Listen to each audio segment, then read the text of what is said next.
Traité de la vraie dévotion à la Sainte Vierge Marie. Strophe 219 à 221. Strophe 219. Remarquez, s'il vous plaît, que je dis que les saints sont moulés en Marie. Il y a une grande différence entre faire une figure en relief, à coups de marteau et de ciseaux, et faire une figure en la jetant en moule.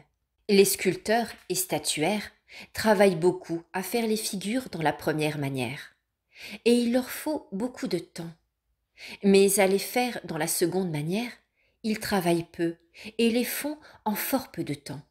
Saint Augustin appelle la Sainte Vierge forma Dei, le moule de Dieu.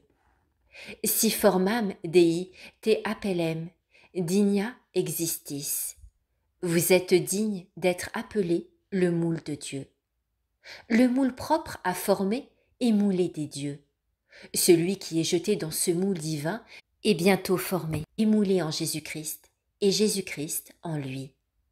À peu de frais et en peu de temps, il deviendra Dieu, puisqu'il est jeté dans le même moule qui a formé un Dieu.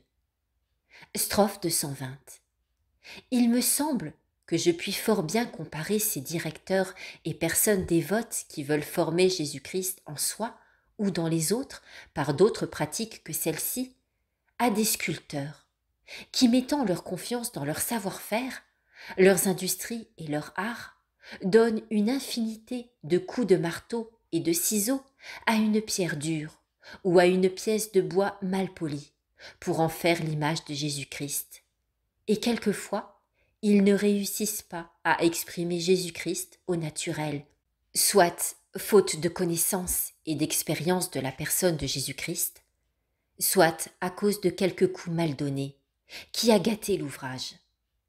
Mais pour ceux qui embrassent ce secret de la grâce que je leur présente, je les compare avec raison à des fondeurs et mouleurs, qui, ayant trouvé le beau moule de Marie, où Jésus-Christ a été naturellement et divinement formé, sans se fier à leur propre industrie, mais uniquement à la bonté du moule, se jettent et se perdent en Marie, pour devenir le portrait au naturel de Jésus-Christ.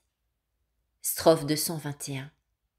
Ô la belle et véritable comparaison, mais qui la comprendra? Je désire que ce soit vous, mon cher frère. Mais souvenez-vous qu'on ne jette en moule que ce qui est fondu et liquide, c'est-à-dire qu'il faut détruire et fondre en vous le vieil Adam, pour devenir le nouveau en Marie.